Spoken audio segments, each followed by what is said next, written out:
క్రీస్తునందు ప్రియమైన వాళ్ళారా, శుభాలు. ఎలా ఉన్నారు? బాగున్నారా? నిన్నటి దినము ఎలా గడిచింది? ప్రభువుకు మహిమకరంగా జీవించారా? జీవించినట్లయితే ఆయనకు స్తుతులు. లేని ఎడల ఆయన మనల్ని క్షమించునుగాక.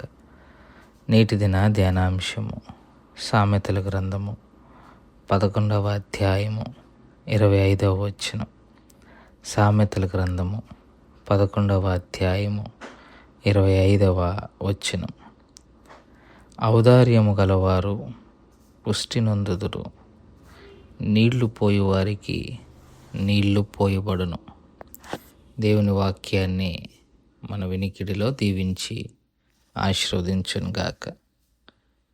చదవబడిన ఈ లేఖన భాగము యొక్క సారాంశాన్ని కానీ మనం గమనించుకుంటే, ప్రధానంగా నీళ్లు పోయువాడు నీళ్లు పోయబడును, నీళ్లు పోయబడు వారికి నీళ్లు పోయబడును అన్న మాటను మనం ఇక్కడ చూడవచ్చు. అంటే పొందాలి అంటే ఇవ్వాలి, కూడబెట్టుకోవాలంటే పంచాలి, మనం సంతోషంగా ఉండాలి అంటే ఇతరులను సంతోషపరచాలి, ఆత్మీయంగా బలపడాలంటే ఇతరుల ఆత్మీయ మేలును కోరాలి. అందుకే ఇతరులకు నీరు పోసేవాడే తాను నీరు పొందుతాడు అంటే ఇతరులను బలపరచువాడే తాను బలపరచబడతాడు. ఇది దైవిక సత్యం. నీకు ఏది కావాలని నువ్వు అనుకుంటావో నువ్వు ముందు అది చెయ్యి, అప్పుడు అది దక్కుతుంది. నీవు పొందాలనుకున్నది ఇతరులకు ఇవ్వకపోతే నీవది పొందలేవు. ఇదే ఈ వాక్యం యొక్క సారం. ఇతరులకు ఉపయోగపడాలని మనం చేసే ప్రయత్నాలు మనలో ఉన్న సామర్థ్యాన్ని బయటకు తీసుకొస్తాయి, మనలో ప్రతిభలు బయటకు వస్తాయి. ఇతరులకు మనం చేయాలి అన్న ఆ తాపత్రయం మనలో అనేకమైన మనకు తెలియని కొన్ని సత్యాలు మనం తెలుసుకోవటానికి అవకాశం ఉంటుంది. మనలోని కొత్త సామర్థ్యాలు బయటకు వస్తుంటాయి. ఒకరి కొరకు మనం సహాయపడుతుంటే, ఏంటి ఇది నేను చేయగలనా, ఇది నాకు అవుతుందా అని. సో ఇక్కడ ఒకరికి చేయటం వలన నీ సామర్థ్యము తెలుస్తుంది, నీకు కొత్త విషయాలు తెలుస్తాయి, అంతకన్నా విశేషంగా నీకు దేవుడు తిరిగిస్తాడు. ఇది వాక్యం, అబద్ధమేం కాదు. కొన్ని పాఠాలు మనము నేర్చుకుంటూ ఉంటాం. ఇతరులను బలపరుస్తూ ఉన్నప్పుడు మనల్ని మనమే వినయపరుచుకుంటూ ఉంటాం. కొన్నిసార్లు మీకు వాక్యం చెప్తున్నప్పుడు నేను నేర్చుకునే పాఠాలు చాలా ఉంటాయి. ఎట్లా ఇతరులకు ఇవ్వాలి అన్న ఒక చిన్న ఆలోచన నీలో అనేకమైన విషయాలను తోడి బయటకు తెస్తాయి, నీ సామర్థ్యాలు బయటకు వస్తాయి, నీకు క్రొత్త విషయాలు తెలుస్తాయి, దేవుడు క్రొత్తగా అర్థమవుతారు. అంతకన్నా విశేషంగా నీవు నీరు పోసావు కాబట్టి నీకు నీళ్లు పోయబడతాయి.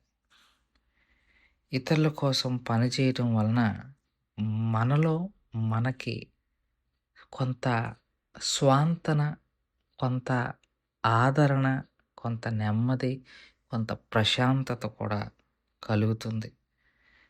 సో ఒక చిన్న మాట మీకు అర్థం చేసుకోవాలి అని అంటే, మంచులో చిక్కుకున్న ఒక ఇద్దరును చూస్తే,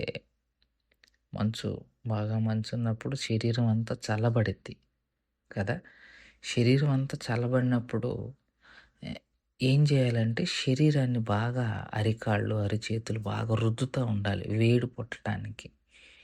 అప్పుడు ఆ మనిషి ఆ వేడి పొందుకొని మళ్ళీ కాస్త బలపరచడానికి అవకాశం ఉంటుంది. గుర్తుపెట్టుకోండి, ఆ ప్రాసెస్ను ఒకసారి ఊహించుకోండి. ఒక మనిషి చల్లబడ్డాడు మంచు ప్రాంతంలో, ఇంకొక మనిషి కాస్త పర్వాలేదు, అయితే తను కూడా చల్లబడతాడు. కొద్దిసేపటికి. ఇప్పుడేమవుతుంది, చల్లబడ్డ మనిషి దగ్గరికెళ్ళి కాస్త బాగున్న మనిషి త అతని చేతులు, అతని కాళ్ళు బాగా రుద్దుతా ఉంటాడు. రుద్దుతా ఉండటాన్ని ఊహించుకోండి.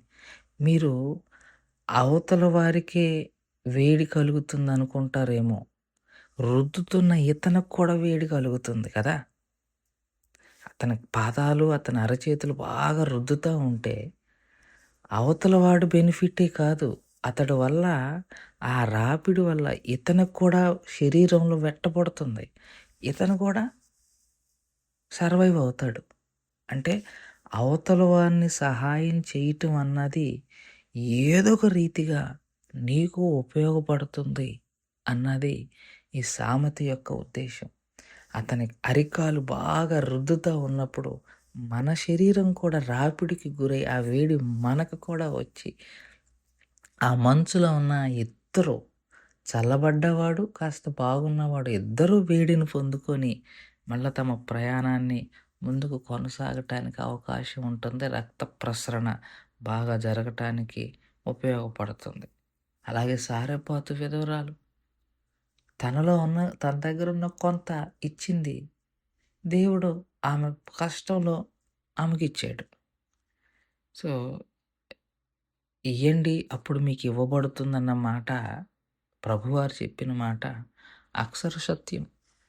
అందుకే ఇతరులను ఆశీర్వదించువాడు తాను ఆశీర్వదింపబడతాడు.